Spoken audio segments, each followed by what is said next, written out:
నమస్తే welcome to Sakshi sports this is Durga ఆస్ట్రేలియాపై జరిగిన 3 వన్డేల సిరీస్లో మొదటి 2 మ్యాచ్ల్లో విరాట్ కోహ్లీ విఫలమయ్యాడు.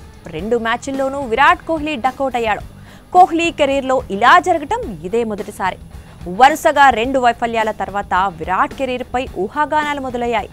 కొంతమంది క్రికెట్ నిపుణులు అతడిని వన్డే ఫార్మాట్కు కూడా గుడ్ బై చెప్పాలని సలహా ఇవ్వడం ప్రారంభించారు. ఆస్ట్రేలియాపై 3వ వన్డేలో విరాట్ కోహ్లీ హాఫ్ సెంచరీ చేసి విమర్శకుల నోళ్లను మోయించాడు.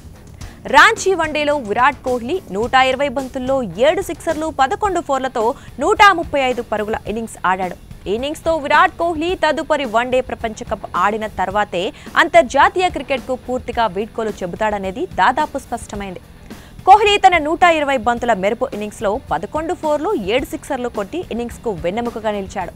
క్రికెట్లోని ఈ ఏకైక ఫార్మాట్లో తన విలువ ఆధిపత్యాన్ని కోహ్లీ మరోసారి నిరూపించాడు. 36 ఏళ్ల కోహ్లీకి ఈ ఫార్మాట్లోని ప్రతి మ్యాచ్ ఎంతో ముఖ్యం. తన ప్రదర్శన ద్వారా అతను ఈ ఫార్మాట్లో అత్యంత నమ్మదగిన బ్యాటర్గా ఉన్నానని సెలెక్టర్లకు టీం మేనేజ్మెంట్కు గుర్తు చేశాడు. జియో హాట్స్టార్లో సునీల్ గవాస్కర్ మాట్లాడుతూ విరాట్ కోహ్లీతో కలిసి ఆడినా అతడికి వ్యతిరేకంగా ఆడిన వారందరూ కోహ్లీ వన్డేల చరిత్రలోనే గొప్ప ఆటగాడు అని అంగీకరిస్తారు. రికీ పాంటింగ్ కూడా అతన్ని అత్యంత గొప్పవాడు అని పిలిచారు. ఆస్ట్రేలియా వారి నుంచి ప్రశంసలు పొందడం చాలా కష్టం. వీరు సచిన్ను అధిగమించినప్పుడు ఈ మనిషి ఎక్కడ నిలబడ్డాడో మీకు తెలుస్తుంది అని గవాస్కర్ పేర్కొన్నారు. ఇక ఎప్పటి నుంచో గంభీర్ సీనియర్లకు గుడ్ బై చెప్పాలని వాళ్ళని పక్కన పెట్టడం చూస్తూనే వచ్చాం. ఒక్క ఇన్నింగ్స్తో గంభీర్తో పాటు సెలెక్టర్ల నోర్లు మూయించాడు. ఇప్పటికే T20 టెస్ట్ ఫార్మాట్లో తీసేసి వన్డేకి పరిమితం చేశారు. ఇప్పుడు ఈ ఒక్క ఇన్నింగ్స్తో వీడు ఎక్కడున్నా రాజే అనే భావం కలిగేలా చేశాడు కోహ్లీ. అద్భుతమైన ఇన్నింగ్స్తో కోహ్లీ పలు కీలక రికార్డులను తిరగరాశాడు. వాటిలో కొన్ని క్రికెట్ దిగ్గజం సచిన్ టెండూల్కర్కు చెందినవి కావటం విశేషం.